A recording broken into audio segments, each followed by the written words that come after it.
и ночей без сна. Казалось мне, что без тебя я умереть должна. Когда стоял ты у окна, казалось, что твоя спина закрыла мир. Non, c'est pas de l'allemand. Pas du tout, c'est Galila Seveleva. Au 80, c'est une reprise de I Will Survive en russe, évidemment, puisque voilà, en hommage, voilà, au 80. Ça sonne un peu moins. On reconnaît, mais ça. Hein, le russe, c'est pas une langue. Pas pareil. C'est pas funky dans le phrasé.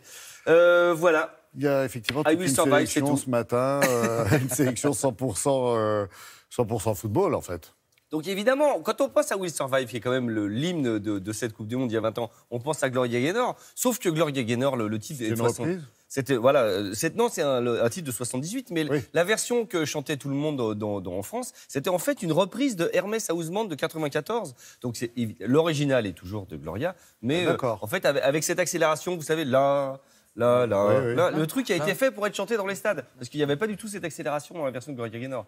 Gloria Gaynor, ça ralentit pas. Je vous ai perdu ou pas? Non. Je vous demandais de masquer un peu cet enthousiasme. Non, j'attends, parce que là, c'est trop fort, en fait. J'attends, je suis sûr qu'il va y avoir des surprises. Mais non, il n'y a pas de surprise. Des surprises, alors, comment c'est arrivé? C'est Vincent Candela qui a commencé à le siffloter pendant un entraînement dans les vestiaires. Après ses potes dans le bus, après la victoire face à l'Afrique du Sud, ont commencé à se moquer de lui. Et le truc a monté comme ça jusqu'à ce que Gloria Gaynor lui remette à Candela un disque d'or.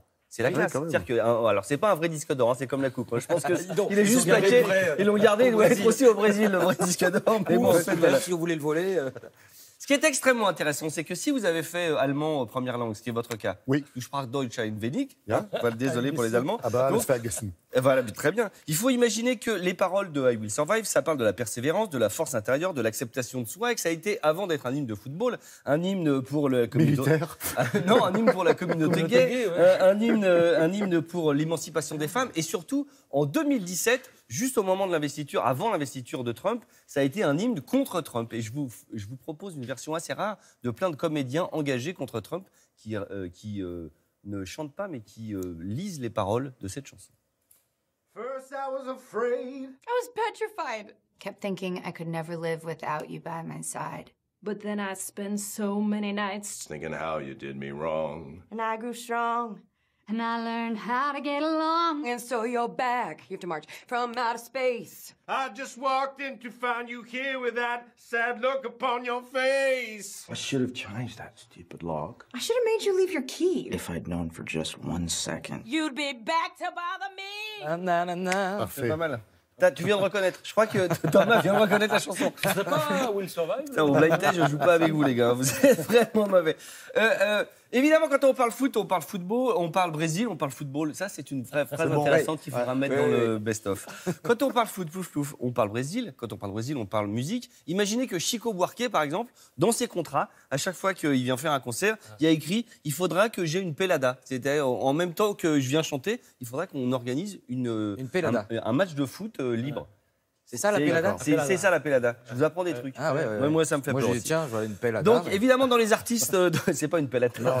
C'est pour toi, Jorge Ben qui avait fait, vous savez, Fio Maravilla, qui avait été repris par Nicoletta en France. Vous vous souvenez?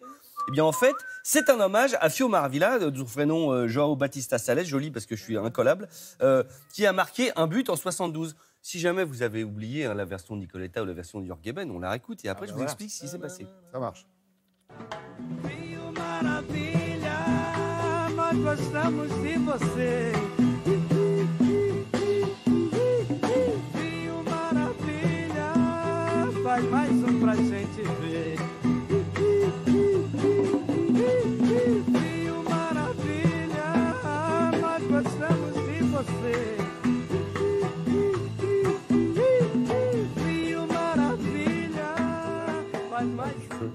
Ah oui, souvenir. Alors c'est drôle, il faut imaginer que Fio Maravilla a fait un procès à Jorge Ben. Le truc bizarre, le mec lui fait une chanson d'un match, je me dis, tu m'as pas demandé mon avis. Et donc Jorge Ben a été obligé de changer les paroles avec Fia Maravilla qui est fils prodige à la place de Fio Maravilla, du nom du gars. C'est bien. Moi, j'ai Il adoré. faut vraiment vous calmer au niveau Non, de l'enthousiasme. c'est très, très parce que bon. C'est incroyable, Ah, vous êtes là, oui, vous êtes comme des dingues. Vous êtes pas On tenables. est attentif parce qu'il y a plein d'infos. Et voilà, je pense que je reviendrai demain pour faire la suite, non? D'accord. C'est bien. Hein. Et je peux juste faire une annonce. Si Ouais. vous êtes fan de Supertramp, il y a un concert demain de Covertramp. C'est quoi? C'est des gens qui font des tributes, c'est-à-dire un concert hommage exactement Supertramp. Vous fermez les yeux, ce sera au Casino de Paris. C'est hyper bien. Covertramp, c'est des Français. C'est très, très bien. Voilà. Excellente annonce. Merci, Alex.